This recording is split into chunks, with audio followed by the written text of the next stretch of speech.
السلام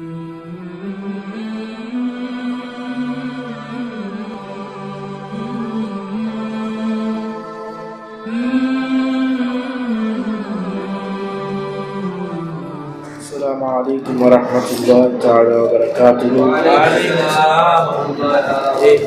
الحمد لله رب العالمين والعاقبة للمتقين والصلاة والسلام على خاتم النبيين وعلى آله الطيبين وأصحابه الطاهرين والمسلمين والمؤمنين كلهم أجمعين.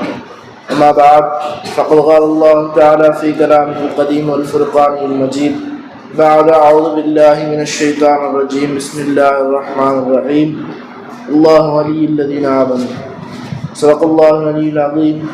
وقال رسول الله صلى الله عليه وسلم ازهد في الدنيا يحبك الله وازهد فيما عند الناس يحبك الناس رواه الترمذي صدق رسول الله صلى الله عليه وسلم. அல்லாஹ்வுடைய மாபெரும் கருணை கிருபை, அல்லாஹ் நம்மை முஸ்லிம்களாக முஃமின்களாக அதிலும் குறிப்பாக கண்மணி நாயகம் ஸல்லல்லாஹு அலைஹி வஸல்லம் அவர்களுடைய உம்மத்திலே பிறக்க வைத்தான். அந்த அல்லாஹ்வுக்கே எல்லா புகழும். அல்ஹம்துலில்லாஹ் அல்ஹம்துலில்லாஹ் அல்ஹம்துலில்லாஹ். அன்பார்ந்த அல்லாஹ்வின் நல்லடியார்களே, அல்லாஹுடைய நேசம் என்பதும் அல்லாஹுக்கும் அடியாருக்கும் மத்தியில் ஒரு நேசம் என்ற தொடர்பு என்றென்றைக்கும் இருந்து கொண்டிருக்கிறது. அல்லாஹ் தஆலா குர்ஆனிலே தான் அடியார்களை நேசிப்பதை பற்றி கூறும் பொழுது அல்லாஹு வலியுல்லதீன ஆமனு, அல்லாஹ் தன்னை ஈமான் கொண்டவர்களுக்கு நண்பர்களாக இருக்கிறான் என்று தன்னுடைய நேசத்தை யாருக்கு? தன்னுடைய அடியார்களுக்கு, தன்னை கொண்டு ஈமான் கொண்ட முஃமின்களுக்கு தான் நேசன் என்று அல்லாஹ் தஆலா கூறுகிறான். அதே போல ஈமான் கொண்டவர்களை மற்றொரு இடத்திலே வர்ணிக்கும் போது என்ன கூறுகிறான்? வல்லதீன ஆமனு, ஈமான் கொண்டார்களே அத்தகைய சிலர்கள் அஷத்து ஹுப்பல்லில்லாஹ், அல்லாஹ்வால் மிகவும் கடுமையாக ஒரு நேசம் கொண்டவர்களாக இருப்பார்கள் அப்படின்னு சொல்லி அல்லாஹ் ஜல்ல ஷானஹு தஆலா சொல்றான்.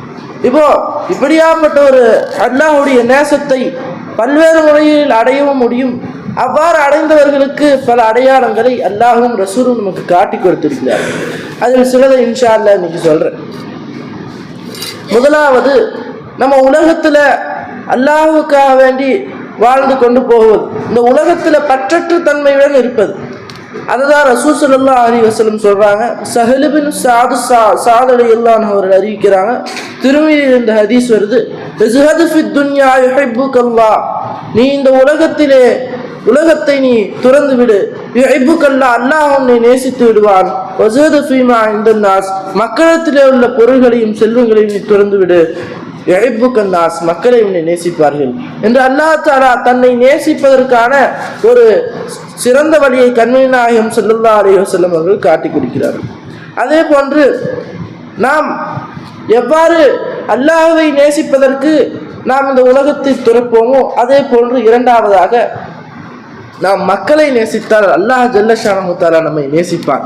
என்று சொன்னால் மக்களுக்குரிய தேவைகளை அல்லாஹ் தஆலா தான் பூர்த்தி செய்கிறான். அது நம்ம மூலியமா பூர்த்தி செய்யும்போது அல்லாஹ்வுக்கு இன்னும் சந்தோஷப்பட்டு என்னுடைய அடியான் அப்படின்னு சொல்லி அல்லாஹ் தஆலா நேசிப்பான். அதே போல அல்லாஹ் ஜல்ல ஷானஹு தஆலா நம்ம நேசிக்கிறான் என்பதற்கு ஒன்றிய அடையாளம் என்னன்னு பார்த்தோம்னா, நம்முடைய மௌத்திற்கு முன்னால் நமக்கு அதிகமான அமல்கள் செய்வோம்.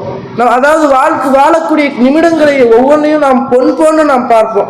அது ரசூல் ஸல்லல்லாஹு அலைஹி வஸல்லம் சொல்றாங்க, இன்னல்லாஹ இதா அஹப்ப அப்தன், அல்லாஹ் தஆலா ஒரு அடியானை நேசிக்க ஆரம்பித்து விட்டால் அவனை நல்ல விஷயங்களில் செய்வதற்கு அல்லாஹ் தஆலா ஈடுபடுத்தி விடுவான். அவு கமா கால இஸ்லாம், ரசூல் ஸல்லல்லாஹு அலைஹி வஸல்லம் சொல்றாங்க.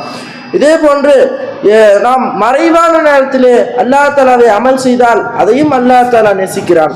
அதை ரசூல் ஸல்லல்லாஹு அலைஹி வஸல்லம் சொல்கிறார்கள், இன்னல்லாஹ யுஹிப்புல் அப்தத் தகியுல் கஃபி, மறைவாகவும் தக்வாவாகவும் ஒரு அடியான் அமல் செய்வானே அந்த அடியானை அல்லாஹ் நேசிக்கிறான் என்று ஹதீஸ் ஷரீஃபிலே வருகிறது. அன்பர்களே தோழர்களே, ஆக அப்படியேப்பட்ட அல்லாஹ் ஜல்ல ஷானஹு தஆலாவை நேசிப்பதற்கு பல்வேறு வகையான வழிகள் இருக்கிறது. அதே போன்று அந்த நேசித்தவருடன் இருக்குவதன் மூலமாகவும் நம்முடைய நேசம் என்பது அல்லாஹுக்கும் நமக்கும் அதிகரித்து கொண்டிருக்கிறது. ஆகவே அல்லாஹ் ஜல்ல ஷானஹு தஆலாவுடைய நேசத்தை பெற்று வாழ்ந்து அவனுடைய நேசத்தை பெற்று மரணிக்கக்கூடிய பாக்கியத்தை உங்களுக்கும் எனக்கும் அல்லாஹ் தந்து அருள் புரிவானாக. வாஹிரு தஅவானா அல்ஹம்துலில்லாஹி ரப்பில் ஆலமீன். அஸ்ஸலாமு அலைக்கும் வரஹ்மத்துல்லாஹி தஆலா வபரகாத்துஹு.